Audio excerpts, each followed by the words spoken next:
È esploso stasera. Confermato ora a Napoli. Incredibile. I fan sono impazziti.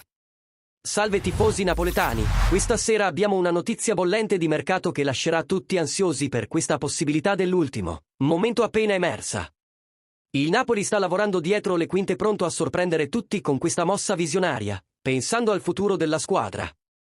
Prima di immergerci completamente in questa notizia, lascia un like a questo video e iscriviti al nostro canale di notizie, perché oggi abbiamo un'informazione esplosiva. Il nostro club è alla ricerca di un nuovo talento per l'attacco, qualcuno che possa colmare il vuoto lasciato dall'imminente uscita di Victor Osimhen.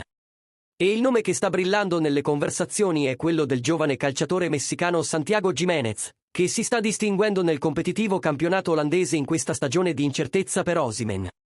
Secondo quanto riportato da Emanuele Cammarotto su napolimagazine.com, i corridoi del Napoli sono infuocati dal movimento per garantire l'acquisto di Giménez, anche se ci sono altri obiettivi in considerazione come Zir.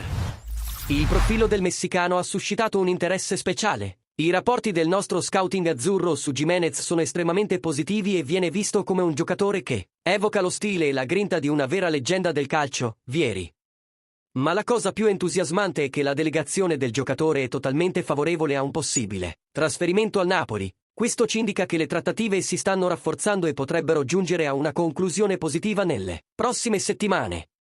Il Feyenoord, attuale club di Giménez, chiede circa 40 milioni di euro per il giocatore, una cifra che fortunatamente rientra nelle nostre possibilità finanziarie, specialmente considerando che Giménez possiede il passaporto italiano, facilitando il suo inserimento nella squadra.